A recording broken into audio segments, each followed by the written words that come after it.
This is a roundtable, as we described it, with FEMA representatives and GOSEP representatives to get from the experts what the rules are as we approach at year end the deadline for submitting a proof of loss as a result of flood damage for NFIP policyholders, flood insured policyholders. That deadline coming at the end of the year, December 31st. So we learned today that is a real deadline, and a proof of loss must be submitted prior to that date in order to keep a readjustment option open for those who are not satisfied with their payments to date from the National Flood Insurance Program.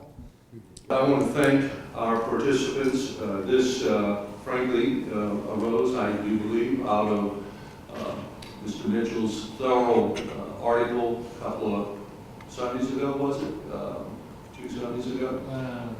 More? Yeah. Time flies. And raising some very relevant points that I've been talking about for some time, back to, candidly, Hurricane Isaac, when then Senator Mary Landrieu called and asked me if I was going to extend the proof of loss deadline on the 59th day after that event. And I told her that that wasn't my call. And it was extended the next day. And since then, we've been through the Sandy and here in Louisiana, multiple flooding events with extensions being granted at our request.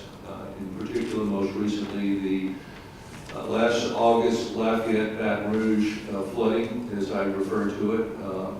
And that deadline has yet another month to run until the end of December, which exceeds the 1-year anniversary by several months. So we appreciate that cooperation from FEMA and the National Flood Insurance Program, and we'll talk about those issues. And we have a very qualified panel of experts to help us with that. Beginning with Mr. Donald Waters, to my right, FEMA Insurance Examiner, being his title. Are you in Dallas? At the present time, I'm in Orlando. Yeah. Oh, wow. Hurricane Irma. Yeah. But your permanent residence? Oh, I think it's still in D.C. Gotcha.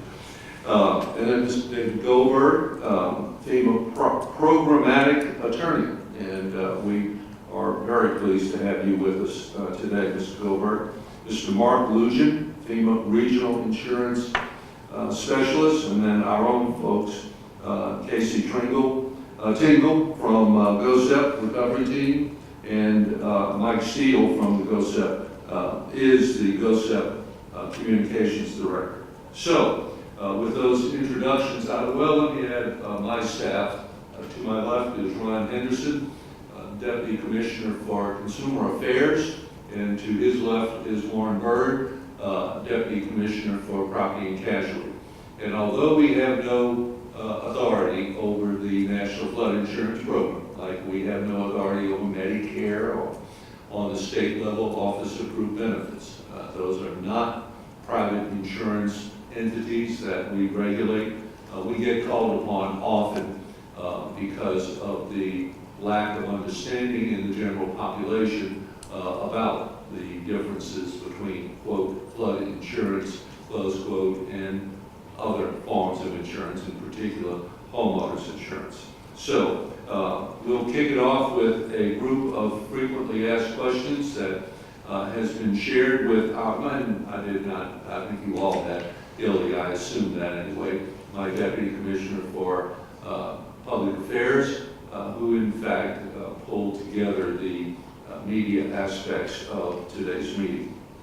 These 4 frequently asked questions have previously been distributed to our panelists, and so they're prepared to discuss them, and I think they provide a good overview of the issues that Mr. Mitchell laid out in his article several weeks ago. Number 1, if a policyholder has found more damage after the original claim has been filed, what should they do? Number 2, what options, and there are 5, I thought there were 4. What options are there for policyholders who don't agree with their settlement, which is kind of similar to number one.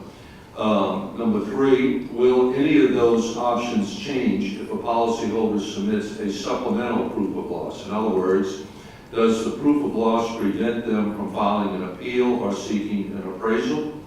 Number four, if a home is declared uninhabitable or a total loss, does this impact the amount of their NFIP settlement? And number five, who is the first point of contact for an NFIP policyholder unhappy with settlement of a claim? And if I could, may I suggest we do them in reverse order? Because the last three kind of all fall under the proof of loss issue and the nuances involved with that process. So would that be agreeable to the panel? Sure. Then, Mr. Waters, if you don't mind, I would call on you with the last one. Who is the first point of contact for an NFIP policyholder unhappy with settlement of a claim? Thank you, and it's a pleasure to be here, to be here to help to get our policyholders whatever we can to help them to get this situation taken care of. So we're honored to be here. So I thank you for that opportunity. And before you go further, this is not your first time here. You have been here at my invitation several times to discuss with my agent advisory board and other groups the processes and the issues arising out of our multiple flooding events. And we truly appreciate your continued and immediate response when we've sent Warren on a mission to get information on behalf of our citizens. You've been very, very helpful. It's quite a pleasure, thank you. But our policyholders are very, very important to us. But one of the things that we have to stress is our policyholders are normally the policyholders of one of the companies that write on behalf of the National Flood Insurance Program. So what we like to do is get that policyholder back to that company so that they can discuss the claim and whatever issues that they may have with them. So I would suggest the first point of contact, especially at this stage, would be to contact their WRO companies and to let them know what their issues are and to supply them with whatever information they need for that. Does anyone else want to add anything to that response? I think that's good advice. Start with your own, the company that hired the adjuster on the claim that you're unhappy with. And we will get into, well, actually, it's not one of the frequently asked questions, but a almost universal lack of understanding or misunderstanding is the coverage available for a flood policy on contents coverage on a flood policy as compared with a homeowner's policy. And I will cite myself as the best example. Riding around Tangipahoa, East Baton Rouge, Livingston parishes a year ago, and the Lafayette area as well, and seeing the piles of contents out on the street, sent me that to my agent down the block from my house in Metairie to raise my contents coverage to the max, because I had been taking that CPI increase each year thinking I was doing what I needed to do, and realized for the first time that the contents coverage is really only actual cash value and not replacement cost. And you know, even getting the max coverage, the 100,000, doesn't really replace the full value of contents if they're worth 100,000. So, and to make the point, not to pick on the NFIP, but to make the point, I use the phrase garage sale value, because frankly, that is what the coverage is. And I dare say, I don't think there's much appetite in DC to increase that coverage in the ongoing debate over reauthorization and reform of the program. Most of that reform being focused on the deficit that the program has run in recent times. So, okay, moving up, we'll move to the a second technical question that I think probably Mr. Goldberg can dispense of rather quickly, and that is, if a home was declared uninhabitable or a total loss, does this impact the amount of their NFIP settlement? Thank you, Commissioner. Again, it's a pleasure to be here. Federal law limits the coverage of the standard flood insurance policy to paying for direct physical loss by or from flood. Direct physical loss by or from flood. So we don't really use terms like total loss or uninhabitable. They may be relevant in other circumstances, but it's not it's not an insurance NFIP term. So you really have to get back to it. Is if the water damaged the part of the house or the entire house, that's what we're able to pay for. And if it wasn't, we can't. And we know that kind of leaves some limits and some holes sometimes. So we're constantly trying to address that through possible alternatives down the road. Thank you. Anyone else wish to add anything to those comments? If I could, though, Mr. Tingle, can you speak to how the disaster relief program, the one for the Baton Rouge Lafayette flooding event, I know each one is slightly different than the catastrophe before it, but using it as the most recent example in Louisiana, how did that program, that relief, integrate with coverage that policyholders may have if they had NFIP coverage? Okay. So as it relates to the CDBG funding, Community Development Block Grant funding that Congress appropriated to the state for long-term recovery, which then the state made the decision to begin the Restore Louisiana program, which would set up a homeowners program to provide assistance for repair or replacement of housing.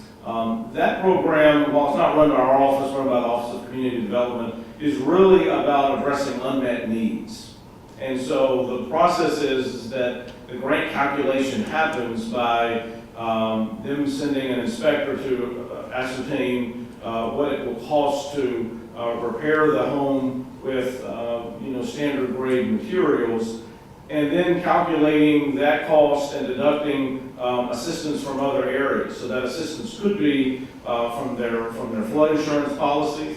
It could be assistance from the FEMA Individual Assistance Program, which largely assists people without flood insurance in giving them some funding to repair their home. And so basically what it does is it attempts to fill the gap that it still remains to put that home back together beyond what the funding that the homeowner may have available to them from other sources.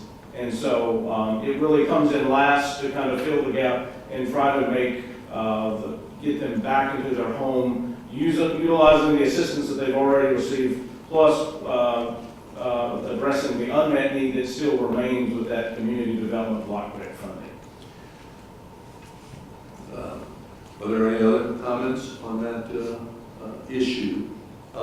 If I may, how does the disaster relief administrators, is it under GOSEP? So GOSEP's role is, in the event of a declared disaster, is to coordinate recovery with FEMA. So whether it is one of their Stafford Act programs, such as individual assistance, whether it's public assistance, meaning the funding that goes towards repair or replacement of public infrastructure, school boards, state agencies, local parish governments, and certain nonprofits, and hazard mitigation funds that really look towards better protecting the state from these types of events in the future. GOSEP's role is just to coordinate that effort on behalf of the state with FEMA, who is doing a lot of the work. And so with each of the programs, GOSEP's role is slightly different in terms of how we execute, but our main job is to help coordinate. And so as it relates to flood insurance, our role typically is as survivors are facing those initial recovery decisions and are visiting disaster recovery centers or attending community meetings, it's just to be able to help them connect with the right FEMA resources to address their particular questions in that immediate phase. So that you're probably not capable of answering. You may know anecdotally, but not from your responsibility. How would, an individual had damage, got flooded, applied as we all advise them to do immediately, notwithstanding insurance or whatever else, get your application in. Did the program, the disaster relief program, wait for those who said they had flood insurance and tell them to pursue their flood insurance before they would be issued a check? Yes, I think to speak for the individual assistance program that FEMA administers, largely that check is done on the very front end, and to the extent... So they did not say, wait and get your flood insurance? No, they did. They would have done that check before they would have released any assistance, Okay. Particularly for repair and those kinds of things. There may be a way, there may have been opportunities for an individual to come back later having already received the proof of, their statement and what their insurance would actually cover, that sort of thing.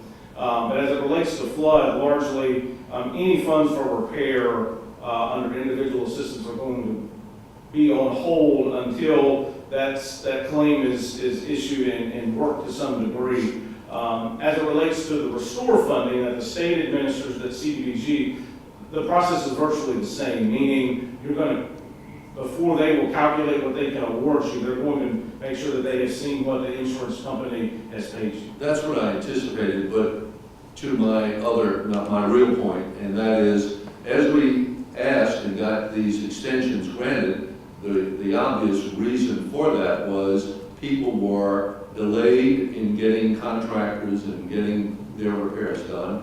People found hidden or unknown damage after they had their initial claim adjusted and their proof of loss submitted. If they did they did their proof of loss, agreed to their adjuster's assessment, got a check and started and spent that money on their repair, but then found they were entitled to a supplement. Do they have to wait? The disaster assistance that comes in after that flood payment, if they get later funding, well, when do they get the disaster assistance? After the initial claim is settled and paid? So on the FEMA administered individual assistance, it really is typically not an issue because the level of that FEMA assistance is so small, typically relative to what insurance would cover. Right. That was the 8,000 or 9,000 per average. That's correct. On the state administered restore program, I think any of those proceeds that they would have gotten from insurance would be a duplication of benefits for the community development block grant funding, and those adjustments would be made as they go forward. I think the timing is such that program is really just getting ramped up now. So I think from a practical standpoint, most of these claims would be resolved in some fashion so that it's not having to go back. But I think generally it would be a duplication regardless of when it's received. But that initial assistance was limited to that 8,000 or 9,000? That's correct. Up to 33. Yeah, but very rarely exceeded the 8,000 or 9,000. And that's meant to be more of an emergency. Correct. Well, and the private industry did a similar thing after Katrina. I had a traveler's policy at the time on my home in Maverick. I got a check for $2,500 out at airline in Corsi, and all the companies set up tents and handed out those checks in advance, and then took a credit against your ultimate settlement. You might have left a few dollars on the table for the minor damage, but in the overall picture, it was prudent on their part, very helpful to their policyholders and to our citizens in the case of GOSEP. Well, thank you. That helped me. Yeah, Can I jump in with a question? Sure. So are you saying then let me just play it out here. So I got my first check from the insurance company. I applied for a restore because I need more money. I filed a supplemental with FEMA. The FEMA supplemental, NFIP supplemental comes in. What position does that leave me with restore? Am I gonna have to pay back the money to NFIP, or does it just negate out whatever I might receive from y'all? Well, let me defer to Office of Community Development on the specifics of how that would work. I would just say generally, CDBG funding is going to look at those insurance proceeds as a duplication. I think the timing of the Restore program being, implemented just now and sort of gaining speed now means that the likelihood that the timing of the funding is going to create situations like that is probably not as great as it would have been had the Restore funding been in place a year ago and the two programs virtually running simultaneously. But I think generally it would be a duplication. I would defer to Office of Community Development on the specifics of how the program will handle that duplication down the road if they've already dispersed. I guess what I'm wondering is there a scenario feasible where people have to pay money back that they've spent some way? Or would it just be the fact of like, you just don't get the money that you thought you might get because you got it from another source? So again, I would defer to them that, their program is set up so that you've got different ways that it can be executed. You could be getting reimbursed for costs that you've already incurred out of pocket. You could be utilizing the state's contractor to actually do the repairs, or you could be contracting for those repairs yourself. And I think in all of those scenarios, how the funding is actually dispersed to the homeowner is going to be driven by how the program is implemented. And I think those timelines of how that funding dispersed and how it would overlay with any pending claims is something that they would have to give you specifics on. I would point out that we had 30,000 claims filed by policyholders that had insurance. Regrettably, only 13% of the residents in the Lafayette and Baton Rouge areas did have flood insurance. I'm encouraged by the fact that that has about doubled in all of those impacted parishes in the years since. But 99% plus of those 30,000 claims have been closed. Now that may be unilateral on FEMA's part, considering it closed. There may be circumstances that will reopen those claims, but I think in the overall picture, my take on it is that the timing will work out, probably not even by design, to where you apply, you got your immediate assistance, you got your flood coverage, you didn't get made whole because, and I know that's a term of debate in the flood world, but you did not. I mean, if your coverage is only, as policy has always said, I learned recently in this event, depreciated value, then you're not going to be made whole on your contents. And I dare say, and I've said often, that I think this was more of a contents disaster than a building disaster in Louisiana. And the cost of those contents to policyholders, the replacement of those was more costly than the tear out and the repair of the sheetrock and the insulation and the flooring that flooded.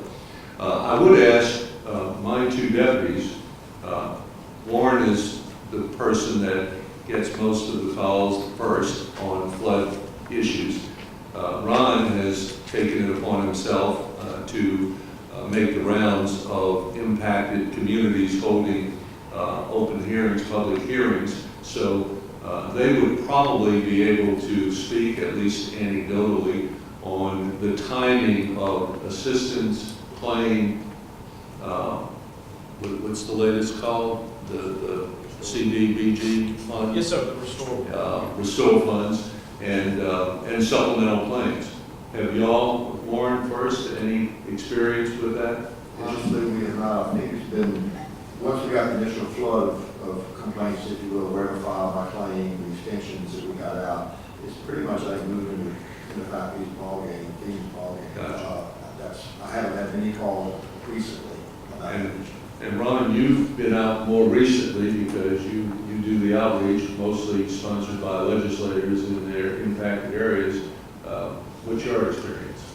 Excuse me, my experience has been when the citizens don't understand why certain things happen. Duplication of benefits has been a big issue because now that the Restore Louisiana and the CBDG block grants are coming out, people are receiving literature that says, okay, you've been granted a grant, you have a grant, and by the way, you're going to have a duplication of benefits here, minus 31,000 or 2,000 or whatever, however much money they received on some other program, and they don't understand why. And that's one of the biggest parts of getting out this type of information, making sure that the consumers understand that they may have a duplication benefit. It will reduce their grant amount by a certain percentage or a certain amount of money. And that includes, as a duplication of benefit, their NFIP money. NFIP money. You know, that's a political issue as well. It certainly is a disincentive to getting folks to insure themselves when FEMA emergency assistance out of compassion, as was done with Katrina and every disaster since, makes you whole, less than accept what you went out of pocket to buy to protect yourself. But they probably are not happy to hear that they are being deducted for that insurance recovery that they paid for. Not at all. And are they also being deducted for that initial disaster check that was sent out? Yes. And do they understand that? For the most part, no. But when we have a situation like that, we generally turn them over to the NFIP. We send them over and say, hey, can you answer a question for us? Same thing with Louisiana recovery program. I have a contact there, and I would send them a question and get us back an answer to the consumers. Okay. Any other comments, questions, media? No. All right, then let's get into supplemental claims. And why don't we jump to the top again and start with the question, if a policyholder has found more damage after the original claim has been filed, what should they do? Can you help us, Mr. Waters? Sure. When an adjuster goes out to a policyholder's house, they write an estimate, and that's just what that is. It's an estimate about what he saw when he got there, and he can only write what he sees. So after the contractor comes out and finds there's additional damages and things that were not there, what we ask is the policyholder to get that information, that documentation, to the companies as quickly as they can so that they can take a look at it and make a decision on that. So if the policyholder finds more damage after the original claim, he should, or they should get that information to their companies as quickly as possible.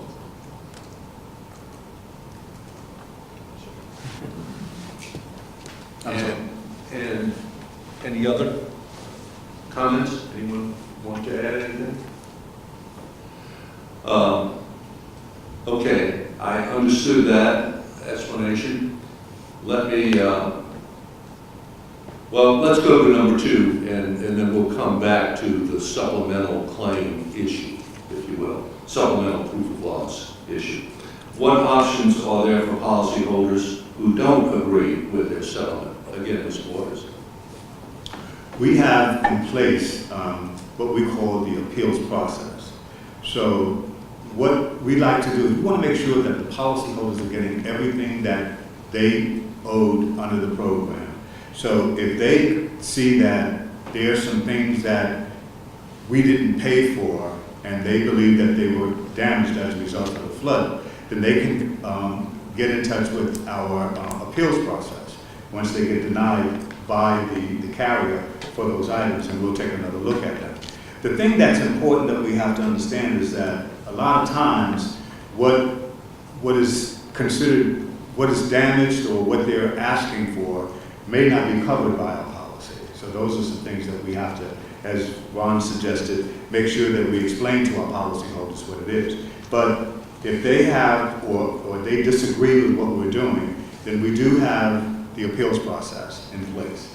And what that means is we have a group of people that will actually take a look at the claim from the beginning to the end to make sure that we pay everything that there is for us to pay for the damages received as a result of the storm.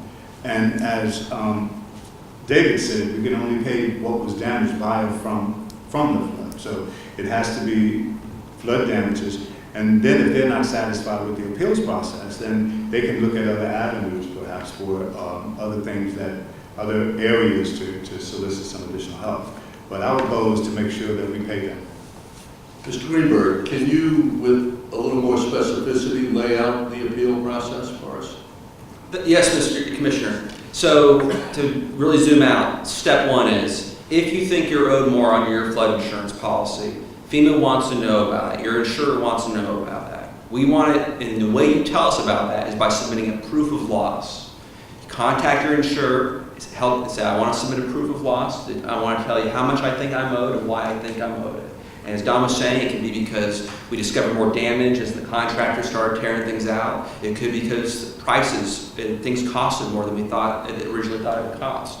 So we want you to tell us that story through a proof of loss. The deadline for submitting a proof of loss, Commissioner, is December 31st at the end of this year. So that's step one, is telling us what you think you're owed and why you think you're owed it, and working with your insurer. Who do you tell that to? Your primary point of contact is your insurance company. So 80% of our policies are written by private insurance companies on behalf of FEMA, and you work with them every year. So you go back to your company? Yes. And for those 20% who, like my two daughters did after Katrina, when Rita started heading their way, just went online and bought coverage from you directly, who do they go to?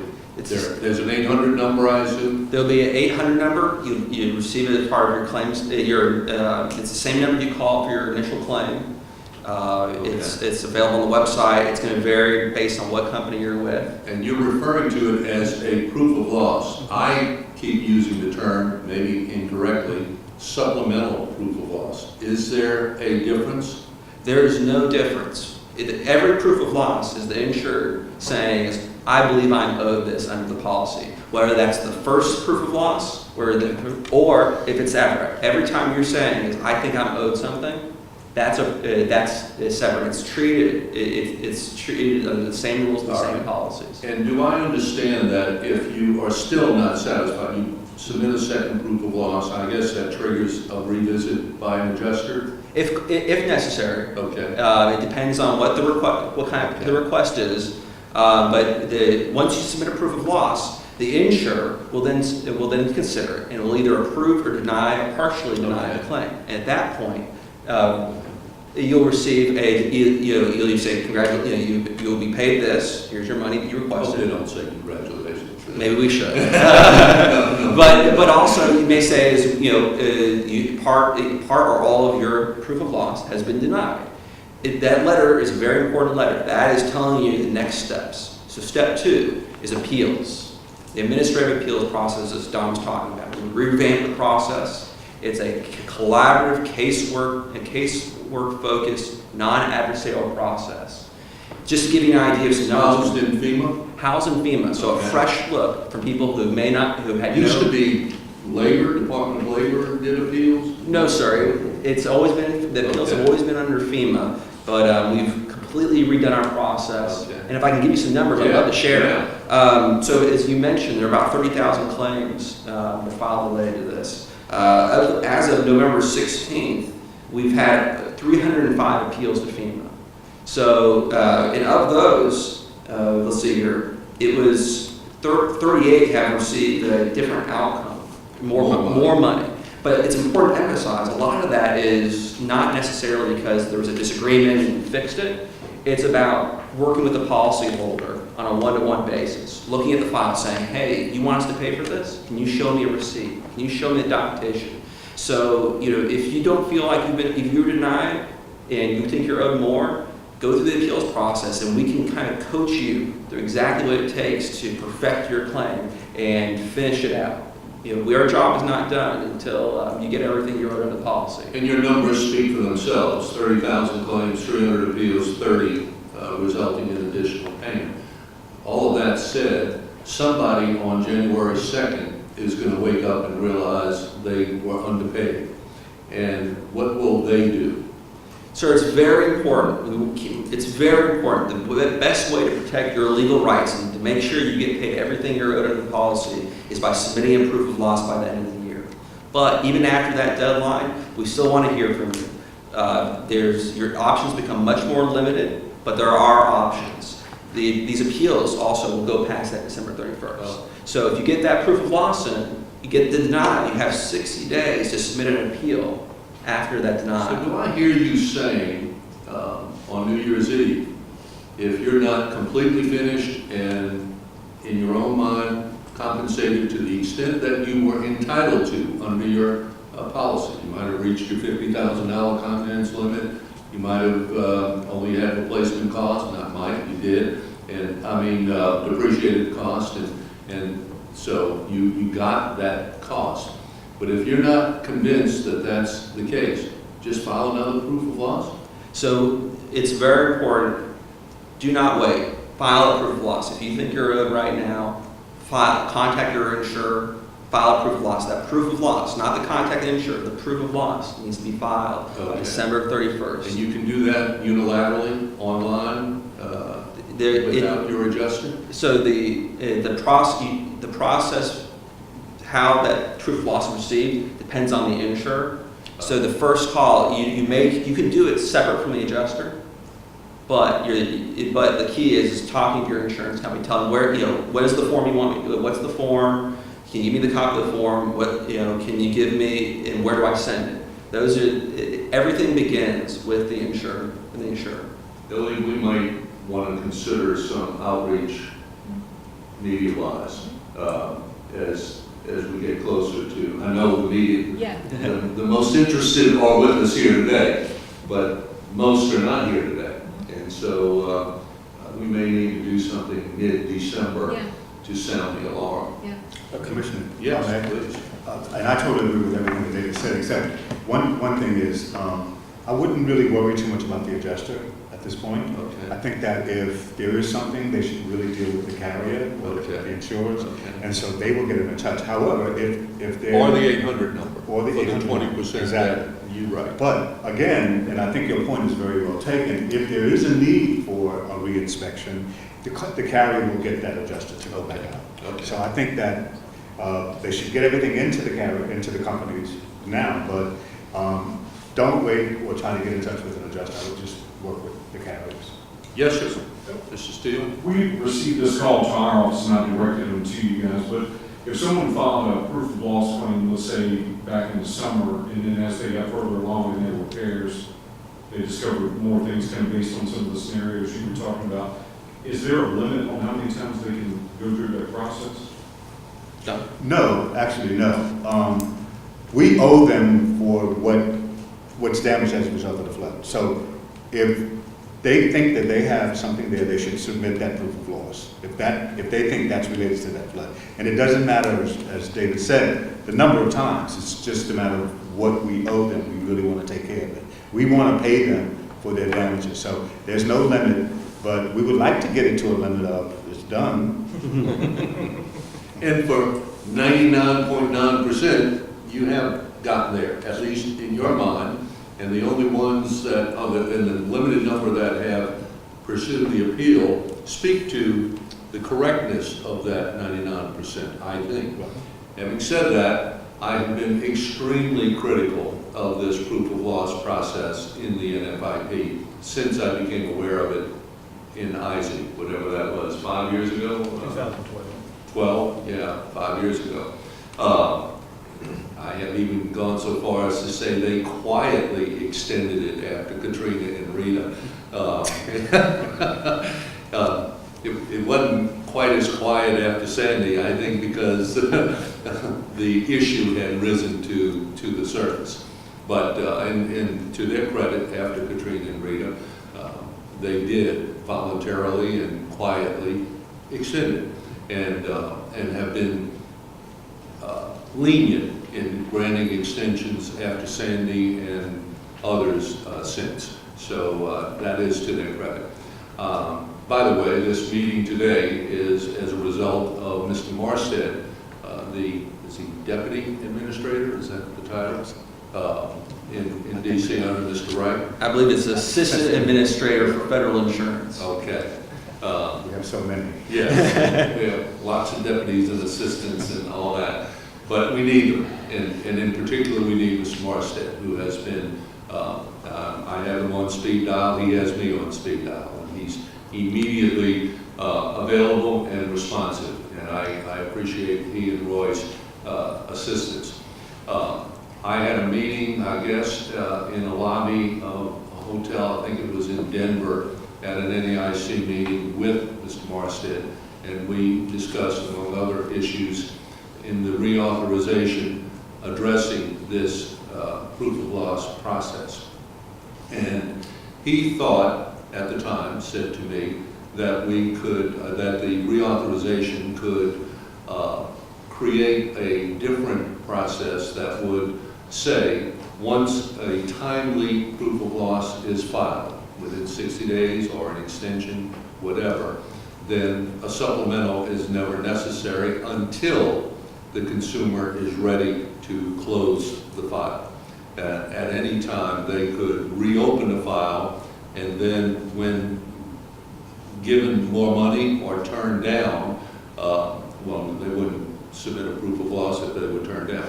But it was tied, I think, Mr. Goldberg, to a requirement to have in writing a request for funds from the Federal Treasury, that a proof of loss constitutes a consumer, a policyholder, making an in-writing demand on the Treasury for payment.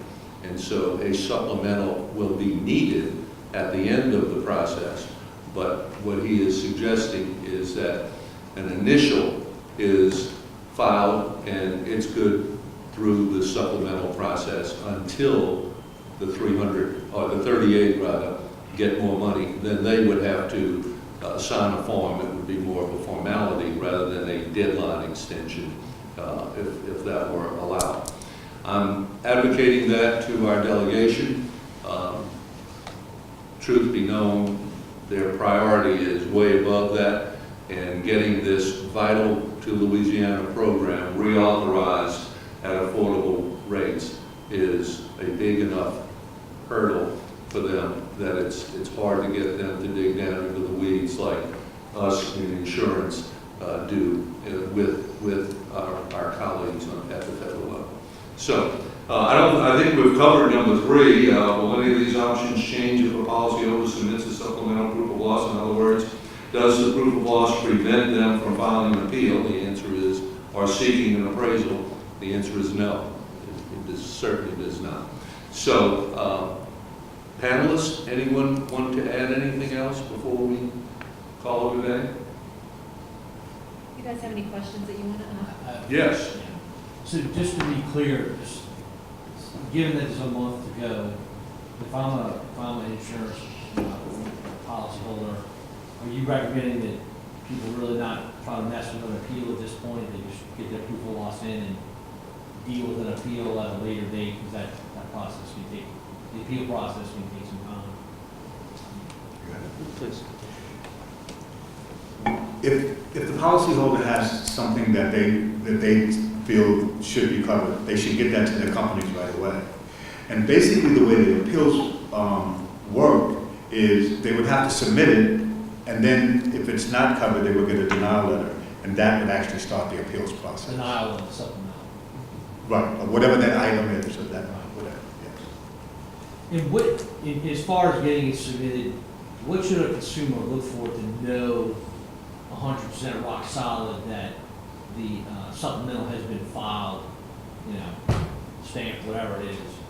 What should they look for to make sure that's the case, so they don't get caught on the back end?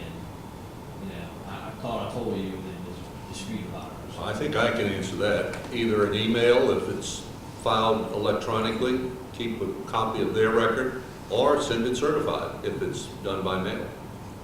So there's no specific standard document from the WIO that would indicate, that is universal in indicating your supplemental will be filed by a An certain acknowledgement time? document? Yeah, whatever, is there a standard form I that doubt they'll it. have? Now, basically, the WIOs are regular insurance companies who all states your nation. So whatever their normal business is normally how they handle all the claims anyway.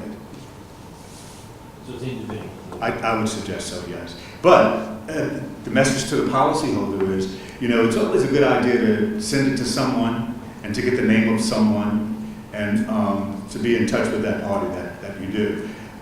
I really do believe that the companies are really trying hard to take care of our policyholders like they are with any insurer that they have. So their thing is to acknowledge what they get and try to, at least, we would like to try to pay for it if we can.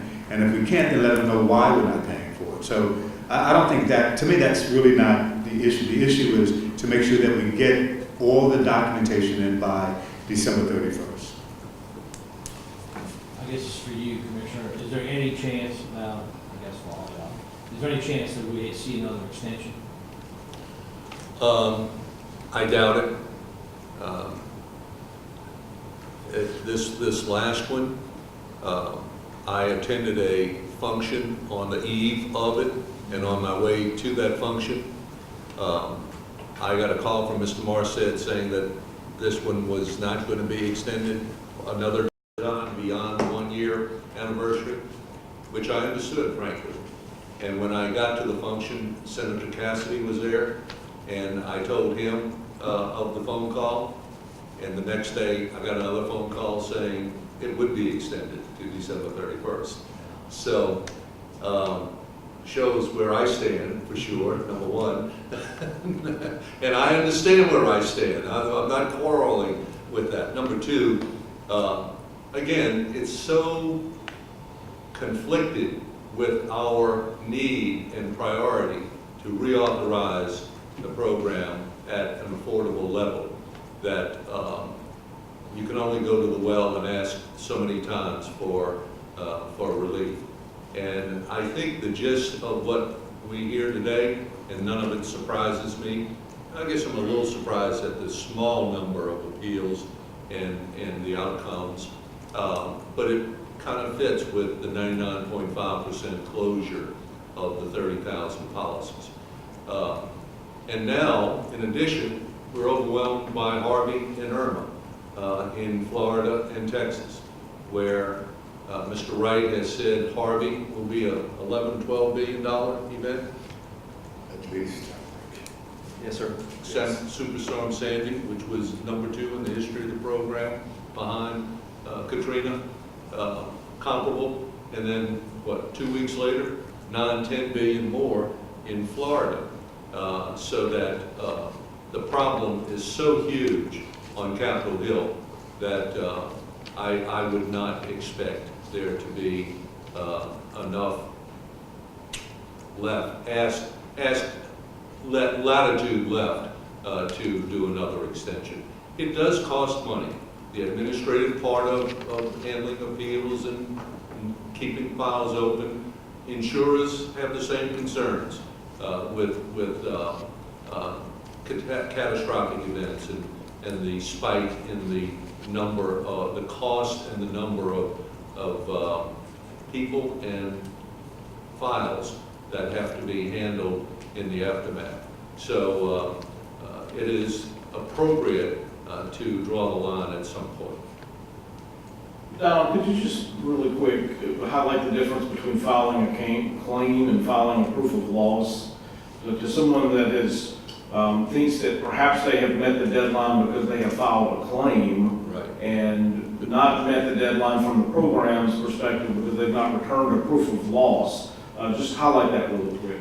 When someone buys a policy from the National Flood Insurance Program, we have a contract with them.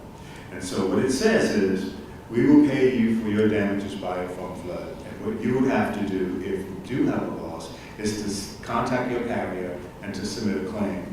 And the carrier would at that point send an adjuster out go through our inspections and things like that. And so you file a claim by just contacting the carrier so they can come out and investigate the damages that you have as a result of that. And then, so we go through that process, and we will pay you, the adjuster will look at everything, and he will write an estimate, and we will pay you off of that estimate. And then if there's additional damages, then we'll consider those as long as they're damaged by a flood. Then, after we've paid, after you have submitted your claim to the company, then what the company has to do is say to you, or you say to the company, because the contract, the policy says you have to submit a proof of loss. Most people interpret that as a form, if you will, but it's not a form. It is the documentation to support what has happened to your dwelling or your risk, which would be it could be the adjuster's estimate, that would be the proof of loss. It could be receipts of things that you paid out of pocket for doing that loss. That's part of your proofs of loss. And so you would submit those documentations to prove that you had that loss. And along with that is a form that you sign as well to say, this is what I'm requesting as my proof of loss. So those are the type of things. So you file that. So when we talk about a supplement, it's basically the same process. We've already paid for losses that we've seen, and there's no question that those damages are done. And then sometimes what we'll do is we'll pay the undisputed amounts of damages, and then if there's some disputed damages, then we'll say, let's get somebody in to make sure that it's either damaged by or from flood or it's not. And then if that's the case and we have to pay additional damages or the supplement, then we have to get that documentation as well, which could be the contractor's estimate. It could be somebody like the air conditioning people who can give you something, and you could have paid some monies out of pocket for some additional things that you have paid. So all of those things are your proofs of loss. And the form itself is to help us to tell you what that is, dollar amounts. Yes, sir. The December 31st deadline, that's just to file an appeal? No, it's to file your proof of loss. Appeals, when there's a timely proof of loss filed, go beyond that December 31st. Right. So, haven't we... And actually, did I hear you say even without a proper proof of loss, an appeal can be filed at any time? No, sir. Okay. The appeal, everything begins with the proof of loss. The proof of And loss. that has to be by deadline. Yes, it needs to be by deadline, end of the year, proof of loss. After that, there's the denial, an appeal, it's in that sequence. So if you were affected by the 2016 flood, maybe it's Aries, Baton Rouge, Lafayette, you haven't filed a claim yet for FEMA, you need to file it by September. You need to submit a proof of loss, a proof of loss. And that is different than a claim, Right. and very specifically. And if you want to appeal this payment from FEMA, you need to submit a proof of loss by December 31st. Well, that's a good question. Do you have to exhaust a second or third timely filed proof of loss before you can file an appeal?